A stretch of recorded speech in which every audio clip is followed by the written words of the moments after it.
Bex Chilcott, welcome to The Right Note. Thanks for having me. And welcome back to Australia for a visit. Yeah. How's it feel to be Nashville bound again soon? How's it feel to be going home to Nashville? It feels comforting. I'm not very good in the cold, so I know that I'm going to be complaining a little bit about the weather, but it's definitely, a home away from my original home now, so I'm itching to get back there. Yeah. How does it feel home? I mean, what is it about Nashville that you feel comfortable with, or is it a particular place in Nashville? Yeah, definitely. I struggle to leave the east side, but I feel like you're just too hipster, really, aren't you? I just feel like I have everything I need there. But this, I'm from Perth, so for me, coming from a smaller city, I'm not sure. I've lived in London before, and I have been to LA and New York, and I'm just not sure I would feel as comfortable as I would in a larger city like I would in a smaller city. So Nashville has this charm for me because it's kind of like the size of Perth, but it's got everything I want in it. Like there's a creative community, there's all kinds of music that I can watch any night of the week, and now it has really good coffee too. So just set.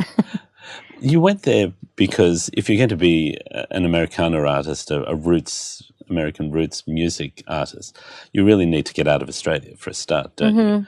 But there, did you find that there were people who understood what you were trying to do and who were encouraging in more than just, yeah, that's nice, that's cute, you're playing this kind of music way?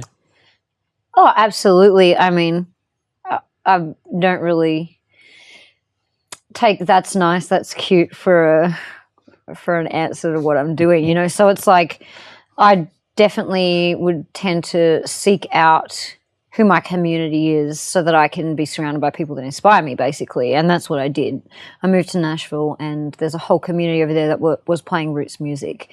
And just to be able to be a part of that and witness it and then do that myself is really the result that it had. So, yeah, absolutely. The new album has a mix of Americana roots music, but also some quite dirty sounds. Yeah. Where'd that come from? It came from the realization of what I wanted after releasing the last record, really. The last album was my first album, and I toured a lot off that record. And through playing all those shows, I kind of got to that point where I felt like I was missing a feeling on stage.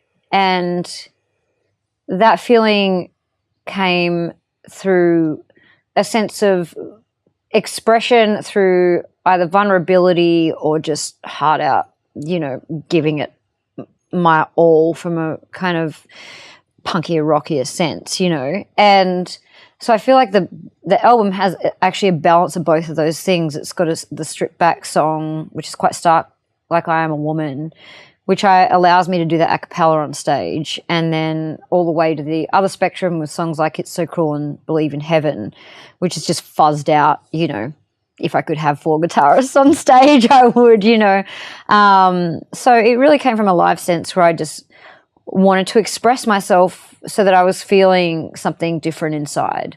Yeah, it's really the joy is that moment on stage. You put all this other work into it. The studio time flies by so quickly, and you have a small amount of time on stage, and all of a sudden it's gone. So you want to have that feeling at that prime moment, Choosing to start the album with those 2 songs, the grittier songs, it makes a statement about how you want to change people's perception, maybe. Yeah, that's correct. I did do that. You picked up on that. I mean,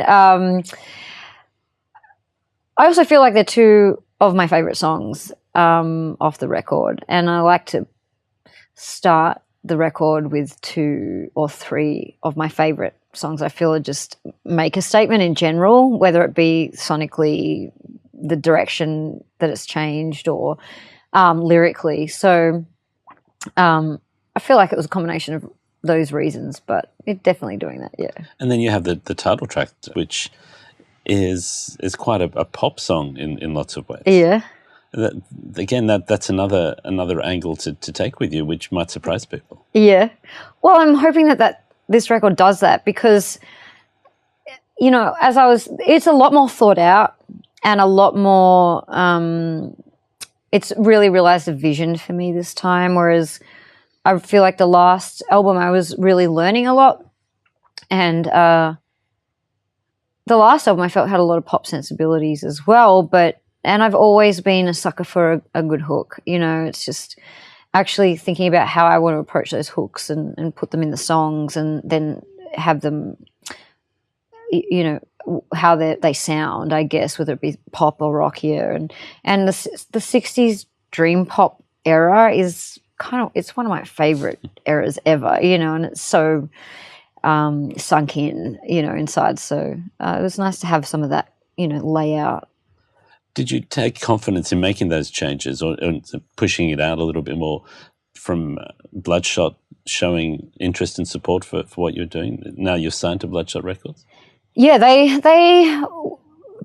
signed the record once it was finished. So I felt extremely confident. You know, I had to say to myself, look, I just have to honor what I want to do, you know, and whatever happens as a result of that is what will be, you know, and not have any expectations or any kind of doubt, you know, and it's part of my personality to continually change. I mean, I've lived a bunch of lives before I was even a musician, so I think it's just the way that my mind thinks as well, and becoming more in tune with what I want musically, combined with not kind of, I don't really feel like I want to sit in a little box, you know, it's just never been my style. So it was like, to honor what was inside, it felt fine to push in that direction, you know. Is there any connection in making those decisions with a big decision you made about a year ago to give up drinking? I feel like there's a hell of a lot of clarity that I'm able to access now that I'm not drinking all the time, or even some of the times. Let's not go into it. But absolutely, I feel that there's a lot less. There's still an abundance of self-doubt, because I think that's part of the writing process, to be the kind of critic that you need to be. For myself, I'm not speaking for anyone else, to make the best work that you can make. But there was definitely that sense of clarity, and the word I'm looking for is conviction, sense of conviction. So absolutely, I think there's a few tie-ins there. I think the big question we all want to know is, what does Bill Murray think of the record? I'm yet to hear. Bill Murray. I'm yet to hear what he thinks of the record. I was still writing it at the time that we met him, but it was quite the hilarious interaction. You haven't caught up with him since your moment on the plane? I didn't personally. I mean, Nikki actually took his email address from him, but I just like to leave things like those moments in time as they are, wrapped up in little moments in time, because they're so rare, you know. Or at least that's the story you're going with. No, it's perfectly where it is. I haven't started stalking him, like, not at all. Maybe he's stalking you. Yeah, hopefully. We'll check him out at the next gig. Yeah. Okay, Bex Chilcott, thank you very much for your time. Thanks for having me, Bernard.